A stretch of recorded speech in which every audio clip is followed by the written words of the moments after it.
De plus en plus de chercheurs partout dans le monde s'intéressent au bilinguisme.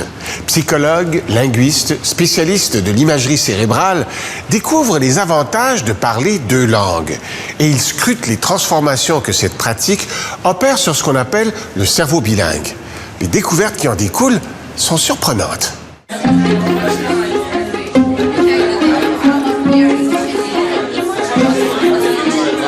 Des gens apprennent une nouvelle langue dans un café linguistique.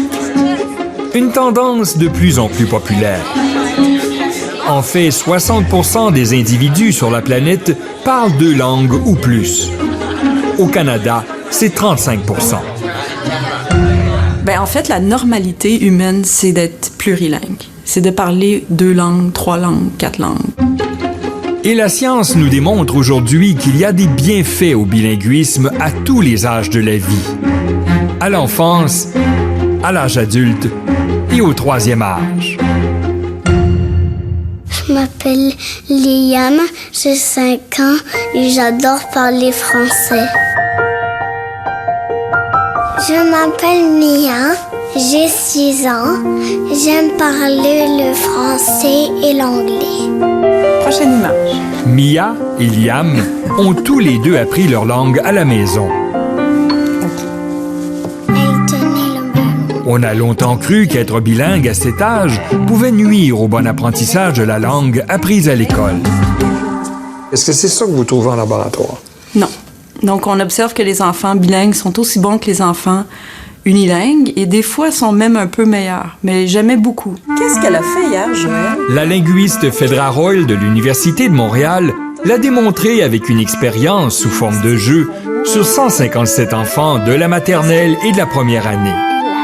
Un jeu qui mesure l'habileté à conjuguer des verbes. Carl va trouver ses lunettes. Carl trouve ses lunettes tous les jours. Qu'est-ce qu'il a fait hier, Carl? Il a trouvé ses lunettes. Bravo! Cet avion a Et ce qu'elle constate, c'est que les enfants bilingues maîtrisent un peu mieux que les unilingues la conjugaison des verbes irréguliers, comme lire et perdre, par exemple. Xavier va encore perdre ses choses. Xavier perd toujours ses choses. Qu'est-ce qu'il a fait hier, Xavier? Il a perdu ses choses. Daphné va lire une histoire. Daphné lit une histoire tous les jours. Qu'est-ce qu'elle a fait hier, Daphné? Il a lu une histoire. Parfait! Et puis là, c'est le... S'il y a un avantage pour la conjugaison, qu'en est-il du vocabulaire? C'est là qu'il y a un bémol pour les enfants bilingues. Ce qu'on sait par contre, c'est que le vocabulaire des enfants bilingues peut être réduit dans une langue. Mais au total, son vocabulaire dans ces deux langues va être plus gros que celui d'un enfant unilingue. Mais là où l'avantage du bilinguisme est le plus marqué, c'est au niveau de la cognition. Globalement, il ne s'agit pas d'un bénéfice général comme un QI supérieur. Bon, si on s'entend là-dessus. L'avantage dont on parle, c'est au niveau des fonctions cognitives qu'on appelle les fonctions exécutives, qui sont des fonctions cognitives de haut niveau, qui permettent de se donner un but et d'arriver à ce but en évitant les écueils, c'est-à-dire les distractions. Par exemple, dans cette expérience, la chercheuse a demandé à des enfants aussi jeunes que 2 ans, comme la petite Lauralie, de réussir des tâches qui nécessitent une attention sélective. Les bilingues réussissent mieux que les unilingues. Lauralie, montre-moi la pomme. Là. Oui. Montre-moi l'orange. Là. Et montre-moi la banane. Là. Oui. Bravo! On montre à l'enfant une image d'une grosse banane avec une petite pomme insérée au milieu de la banane. Et on dit « montre-moi la pomme ». Donc, l'enfant a tendance à vouloir nommer la pomme parce qu'elle est beaucoup plus saillante, beaucoup plus facile à identifier. Mais il doit inhiber cette réponse pour dire « c'est la banane ». Lauralie, montre-moi la petite pomme. Petite main. Là. Montre-moi la petite orange. Petite orange. Là. Et montre-moi la petite banane. Là. Bravo, Lauralie! Bravo! C'est en pratiquant 2 langues à la fois que des enfants comme Lauralie améliorent leur flexibilité mentale. Dans le jargon scientifique, On parle de code switching, c'est-à-dire l'alternance des codes linguistiques. Donc, les deux langues sont en activation, en état d'activation. Et donc, il faut qu'on inhibe, on s'empêche d'utiliser la langue A pour utiliser la langue B et vice-versa. Donc, c'est constamment une transition entre les deux langues, mais d'autant plus quand on doit faire face à des individus qui parlent différentes langues et on doit constamment faire une alternance entre les langues. Ça demande une gymnastique de contrôler, d'inhiber la distraction. Selon les chercheurs, cette alternance améliore plusieurs tâches cognitives. L'attention sélective, la concentration, la planification et même la résolution de problèmes. Un bienfait dont les bilingues peuvent bénéficier tout au long de leur vie. Mais y a-t-il un âge limite pour devenir parfait bilingue? Je suis Lynn Omsi et je parle le français et l'anglais. My name is Lynn and I speak English and French. Dans son laboratoire de l'Université McGill, Karsten Stenauer s'attaque à ce concept en linguistique qui affirme qu'il y a un âge limite à apprendre une deuxième langue avec autant de maîtrise que la première. C'est le concept de la période critique.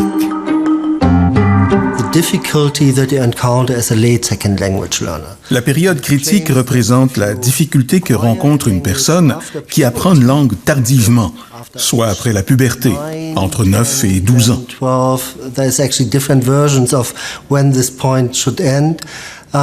On dit qu'après cet âge, vous ne pouvez acquérir une deuxième langue à un très haut niveau de compétence. Lynn Omsi est une adulte qui a dépassé depuis longtemps sa période critique. Elle est en fait en apprentissage avancé de sa deuxième langue. Dans cette expérience, Lynn doit cliquer à chaque fois qu'elle lit une phrase dans sa langue seconde qui ne fait pas de sens, tant sur le plan de la grammaire que de la logique. Karsten Stenauer a fait une découverte.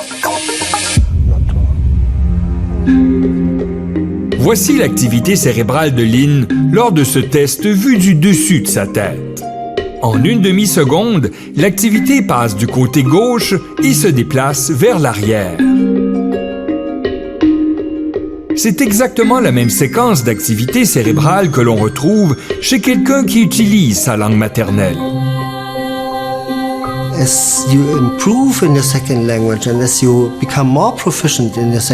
Au fur et à mesure que le niveau de compétence de votre langue seconde augmente, les mécanismes sous-jacents dans votre cerveau convergent vers ceux de votre langue maternelle.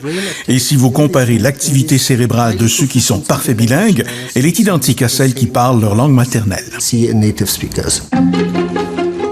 ce que l'on appelle le concept de la convergence. Et la bonne nouvelle, c'est que ce phénomène se produit à n'importe quel âge de l'apprentissage d'une langue seconde. Avec une bonne dose de motivation, il n'est jamais trop tard pour profiter des avantages cognitifs du bilinguisme. Rendu au troisième âge, le bilinguisme a même un effet neuroprotecteur sur la maladie d'Alzheimer. Je m'appelle Eduardo Alberto Varela. J'ai passé ma vie à être bilingue. Je suis Louise Trudel, j'ai parlé français toute ma vie. C'est par le temps de réponse à des trois fois. Anna Inès Ansaldo est linguiste au Centre de recherche de l'Institut universitaire de gériatrie de Montréal. J'aime bien cette coupe parce que ça nous permet de voir... Multilingue, sa passion est d'étudier les liens entre le langage, le vieillissement et le cerveau. Elle est particulièrement encouragée par les études récentes qui démontrent que le bilinguisme aurait un effet protecteur pour les personnes atteintes de la maladie d'Alzheimer. Lorsqu'on compare une cohorte de bilingues et d'unilingues âgés, on peut remarquer qu'il y a un décalage dans l'apparition des symptômes des maladies d'Alzheimer, à savoir que les bilingues vont montrer les signes entre 4 et 5 ans plus tard que les unilingues. Anna Inès Ansaldo démontre dans une expérience l'effet protecteur du bilinguisme sur le cerveau âgé. Sous un appareil de résonance magnétique, elle a demandé à des personnes âgées unilingues et bilingues, comme Louise et Eduardo, d'exécuter une tâche. D'être prêt? Cliquez à droite chaque fois qu'un carré jaune apparaît ou cliquez à gauche quand c'est un carré bleu, peu importe où ils apparaissent à l'écran. La personne doit donc se concentrer sur la couleur et mettre de côté l'endroit où l'objet apparaît. Un exercice qui, tout comme chez les bilingues, fait appel au contrôle inhibiteur. Les bilingues sont constamment dans une situation où il faut gérer des interférences entre des codes différents. Alors, quand ils sont face à une situation comme celle de la tâche que je leur ai présentée, ils n'ont pas besoin d'aller recruter des ressources de niveau, disons, exécutif. Ils peuvent faire ça tranquillement, juste en se concentrant sur les caractéristiques du stimulus, qui était cette fois-ci un stimulus visuel. L'expérience démontre effectivement que les personnes âgées unilingues doivent utiliser dans le lobe frontal situé à l'avant du cerveau 2 zones responsables de l'analyse et de la prise de décision. Les personnes âgées bilingues, elles, n'ont pas utilisé ces zones frontales. Ils prennent leurs décisions en utilisant uniquement les régions à l'arrière du cerveau dédiées à la reconnaissance visuelle. C'est un avantage quand la maladie d'Alzheimer fait son apparition, car les plaques amyloïdes qui envahissent le cerveau débutent souvent dans les aires décisionnelles. Notre cerveau vieillit, il vieillit pas partout pareil. Il y a des régions qui sont plus vulnérables. Puis justement, ces 2 régions qui apparaissent activées chez les unilingues sont plus vulnérables au vieillissement. Il y a plus de pertes de matière grise dans ces régions-là. Puis si on n'a pas besoin de la recruter, c'est quand même un avantage. Le bilinguisme apporte donc des avantages cognitifs dès l'enfance et tout au long de la vie. Moi, je pense que tout le monde aurait intérêt à explorer cet univers du bilinguisme, qui est un univers extrêmement riche, dès par l'expérience langagière comme telle, dès par les bénéfices que cela peut entraîner à la cognition, mais aussi strictement du point de vue humain.